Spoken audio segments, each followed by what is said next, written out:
Selamat datang di Berita Sepak Bola, berita Piala Dunia dan Liga Sepak Bola. Sebelumnya, sedikit pemberitahuan, video ini ada 3 seri. Seri pertama, judulnya 2 laga penentuan, mampukah Kluivert bawa Indonesia ke putaran keempat? Seri yang kedua adalah strategi cerdas Kluivert melawan timnas Cina, tanggal 5 Juni 2025. Prediksi dan analisis. Seri yang ketiga, strategi cerdas Kluivert melawan timnas Jepang, 10 Juni 2025. Prediksi dan analisis. Saksikan video berikut.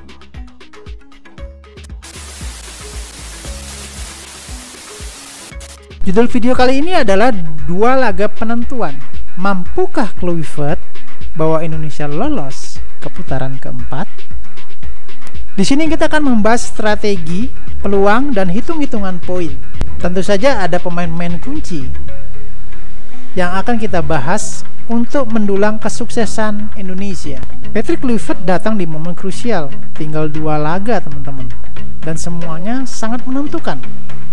Apakah timnas Indonesia mampu mencetak sejarah dan lolos ke putaran keempat kualifikasi Piala Dunia 2026 atau gugur di tengah jalan?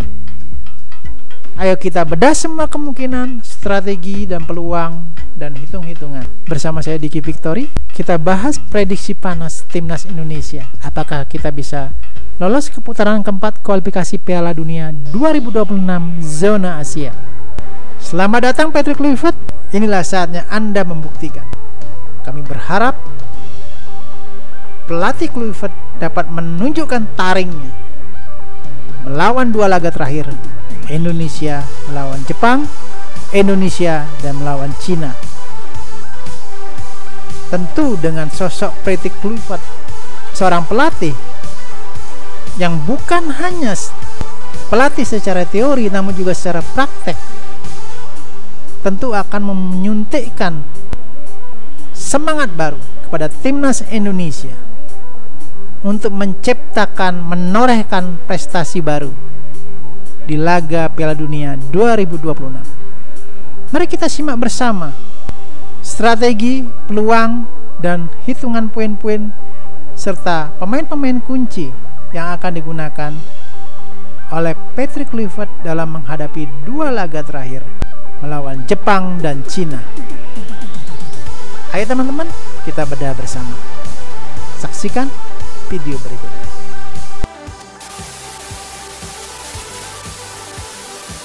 Kenapa 2 laga ini penting? Karena kita sudah dekat lagi sama sejarah. Kita sudah dekat banget sama sejarah. Tinggal 180 menit lagi, ada 2 laga yang sangat menentukan. Indonesia bisa masuk kualifikasi keempat zona Asia. Setelah tampil solid di laga-laga sebelumnya, Indonesia sekarang ada di posisi yang kompetitif di grup F, yaitu di posisi yang keempat. Nah, posisi ini kita harus pertahankan teman-teman. Dan 2 laga terakhir itu nggak main-main. Kita menghadapi 2 tim sepak bola yang kuat. Ada Jepang yang udah langganan tampil di Piala Dunia, dan Cina yang walaupun naik turun tapi tetap menjadi ancaman buat kita. Ada juga Bahrain yang bisa saja menyalip posisi kita di posisi yang keempat. Karena itu momen ini sangat penting. Nah, mampukah Indonesia masuk lolos ke kualifikasi grup keempat? Kedatangan Patrick Kluivert sebagai pelatih baru timnas Indonesia itu akan menjadi angin segar atau darah segar buat kita, terutama bagi pemain timnas Indonesia, untuk memiliki mental yang baru, mental yang semangat, yang kuat untuk menebus kekalahan, terutama pada saat bertanding melawan Cina sebelumnya.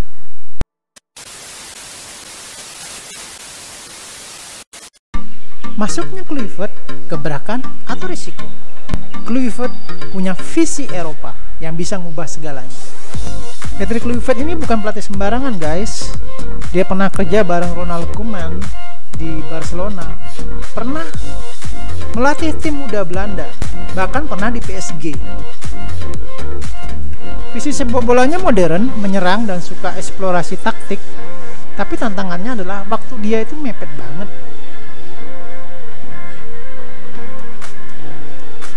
Cuma 2 laga nih, dan dia harus langsung kasih impact. Bisa nggak ya? Kita harus optimis guys. Tahu nggak sebabnya kenapa Sintayong diganti sama Patrick Kluivert? Karena mana sebelumnya dalam menghadapi Cina, Indonesia itu kalah 2-1. Nah, untuk membangkitkan moral anak-anak pemain timnas Indonesia, makanya Erick Thohir mempersiapkan strategi baru, langsung mengganti pelatihnya. Dan menurut saya, ini adalah strategi cerdas. Karena mengganti pelatih Sintayong dengan pelatih baru yang punya kualitas internasional, itu akan mengangkat moral anak-anak timnas Indonesia. Setidaknya pada pertemuan laga berikutnya, mereka akan lebih bersemangat lagi. Apalagi yang mimpin adalah legenda sepak bola, yang bukan hanya tahu secara teori, tapi juga secara praktek sudah terbukti. Kita tunggu kiprahnya pelatih Patrick Kluivert. Setajam apakah strateginya? Mampukah Patrick Kluivert membawa Indonesia menang terhadap Cina? Kita tunggu di laga berikutnya, Indonesia melawan Cina. Kita harus optimis guys, dengan datangnya pelatih baru Patrick Kluivert, itu akan menyuntikkan moral baru buat teman-teman timnas kita yang dulunya sempat terpuruk gara-gara kekalahan terhadap Cina. Dengan datangnya pelatih baru, mereka akan termotivasi bagaimana tampil di laga yang penting seperti Piala Dunia. Kita tunggu saja gebrakan Patrick Kluivert membawa timnas Indonesia mengalahkan Cina di pertandingan berikutnya.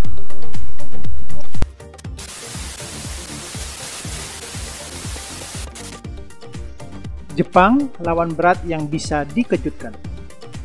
Jepang memang tim yang kuat teman-teman, tapi mereka pasti punya kelemahan. Kelemahan mereka sekarang adalah posisi yang aman. Bahkan jika mereka kalah, posisi mereka tetap aman.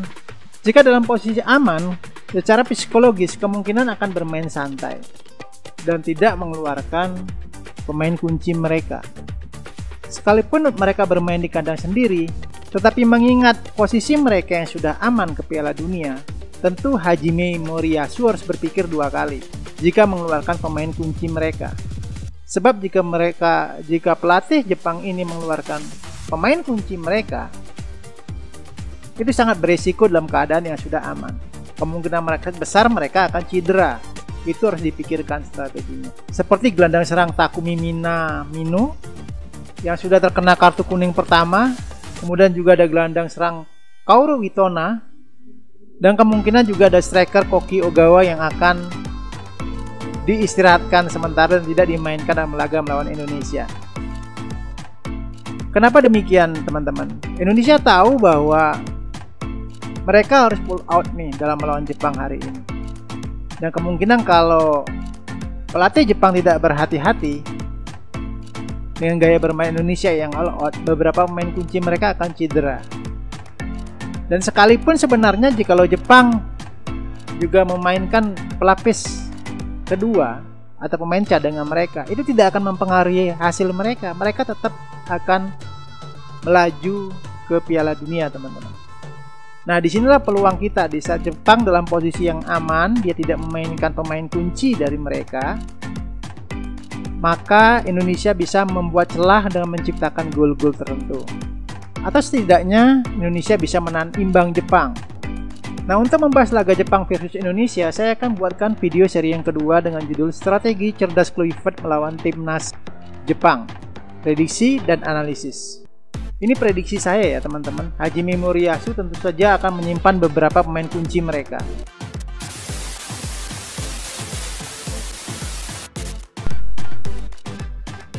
Cina, pertandingan penentuan sebenarnya. Kalau dengan Jepang itu minimal seri bos. Cina itu penentuan nasib. Lawan Cina bisa jadi penentu hidup mati kita di kualifikasi ini. Pertanyaannya, cukup seri atau harus menang? Jawabannya, Indonesia harus menang terhadap Cina. Kita tahu bahwa skor sebelumnya Cina lawan Indonesia adalah 2-1. Jadi Jadi Indonesia kalah di pertandingan sebelumnya melawan Cina. Nah, ini salah satu alasan kenapa Sintayong diberhentikan dari pelatih timnas Indonesia. Dengan masuknya pelatih baru Kluivert dapat mengangkat moral bagi tim Garuda muda Indonesia. Nama besar Kluivert juga mungkin akan menjadi contoh atau teladan buat para pemain, bahwa Kluivert bukan hanya memberikan teori, namun juga sudah memberikan contoh bagaimana main di laga-laga internasional dan menjadi juara. Peran Kluivert sangat vital di sini, teman-teman. Karena sebelumnya jika mereka kalah bertanding melawan Cina, sekarang dengan pergantian pelatih, mereka berharap ada strategi baru yang akan digunakan pelatih tersebut sehingga dapat memaksimalkan kemampuan mereka untuk membalas kekalahan sebelumnya. Jangan lupa pertandingan Indonesia tanggal 5 Juni 2025 itu diadakan di Stadion Gelora Bung Karno. Jadi ini kesempatan buat para supporter Indonesia untuk menyemangati timnas Indonesia di kandang sendiri. Kita berharap dengan dukungan penuh para supporter Indonesia, timnas Garuda Muda, timnas Garuda akan menjadi lebih bersemangat lagi untuk mencetak gol ke gawangnya Cina. Mereka akan all out untuk memenangkan Indonesia melawan Cina. Menurut prediksi saya, tentu saja Kluivert harus memasangkan 2 striker sekaligus, yaitu Rafael Struijk dan Romelu. 2 striker ini akan dipasangkan untuk menghadapi Cina pada pertandingan tanggal 5 Juni tersebut. Nah, untuk membahas strategi Kluivert melawan Cina, saya akan buat videonya sendiri. Seri yang kedua adalah strategi cerdas Kluivert melawan timnas Cina tanggal 5 Juni 2025. Prediksi dan analisis. Demikian teman-teman video berikut ini. Masuk ke hitung-hitungan poin, gimana skemanya biar Indonesia bisa menang. Jangan bilang bahwa timnas hanya butuh keajaiban. Yang dibutuhin adalah kalkulasi plus mental juara. Teman-teman, kita harus analisis dulu, kita harus lihat skor sementara Indonesia ya di kualifikasi grup C zona Asia. Menurut data yang terakhir, Indonesia berada di posisi keempat, di mana posisi pertama Jepang dan Australia, di mana Jepang sudah memastikan bisa lolos ke Piala Dunia 2024. Sementara posisi kedua bisa ditempati oleh Australia atau Arab Saudi, tergantung laga mereka. Yang perlu kita perhatikan adalah Indonesia cukup ada di posisi yang keempat, mempertahankan posisi yang keempat, tidak diungguli oleh Bahrain atau Irak dan Tiongkok, tidak digeser posisinya oleh Bahrain dan Tiongkok. Nah teman-teman, kita lihat sendiri di sini bahwa posisi Indonesia itu memiliki poin 9, sementara Bahrain dan Tiongkok masing-masing memiliki poin 6. Ada 2 laga krusial teman-teman, yaitu tanggal 5 Juni tahun 2025 di mana timnas Indonesia akan melawan Cina, dan tanggal 10 Juni 2025 di mana Indonesia akan melawan Jepang.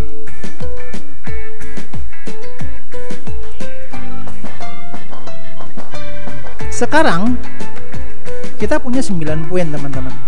Ini analisis ya, kita hitung-hitungan sementara. Kita misalkan saja, kalau kita seri lawan Jepang, kita dapat 1 poin. Dan jika kita menang lawan Cina, kita dapat 3 poin. Kita tembus 13 poin. Jadi itu kemungkinan besar cukup buat jadi runner up dan lolos ke putaran keempat. Runner up dalam putaran keempat ya teman-teman. Bukan runner up yang lolos dari putaran ketiga, tapi runner up dari putaran keempat.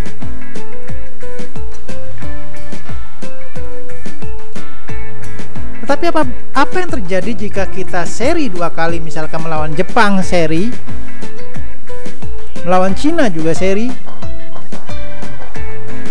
maka poin kita adalah 11. Jika kita seri 2 kali, maka poin kita adalah 11. Maka Bahrain bisa menjadi ancaman buat kita.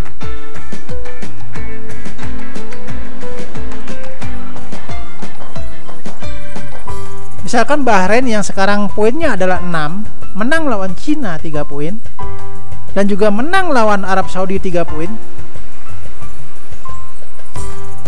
maka Bahrain memiliki 12 poin dan menyebabkan Indonesia bisa tersingkir, teman-teman. Kesimpulannya, jika kita mau aman, Indonesia harus menang terhadap Cina dan Indonesia minimal seri dengan Jepang. Kalau dua syarat itu gagal, maka impian kita siap-siap terkubur kembali, teman-teman.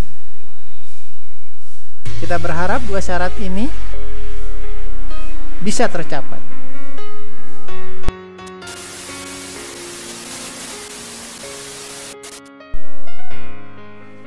Pemain kunci, siapakah yang harus step up?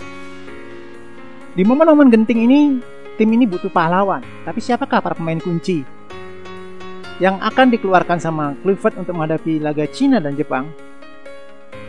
Tentu saja semua permainan penting ini adalah permainan tim. Jadi semuanya sebenarnya penting. Tapi harus ada pemain-pemain tertentu yang akan menjadi kunci buat kemenangan Indonesia. Menurut prediksi saya, Kluivert akan memainkan 2 striker sekaligus, Rafael Struijk dan Romani.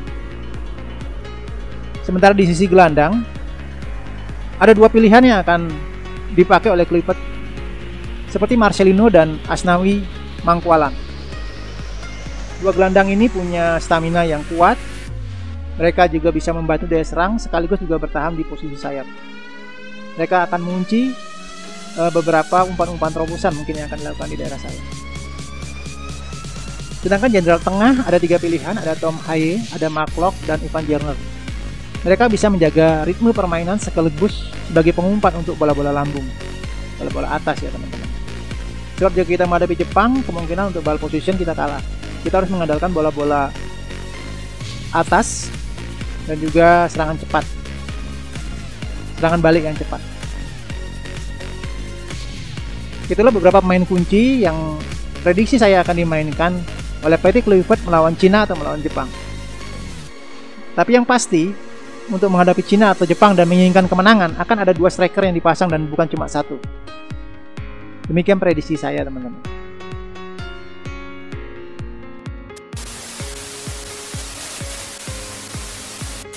Gimana nih prediksinya menurut teman-teman? Indonesia lolos atau gagal? Kita harus menebak nih, Indonesia bisa maju ke Piala Dunia berikutnya atau berhenti di sini saja. Kalau semua berjalan sesuai rencana, Indonesia bisa lolos ke putaran keempat.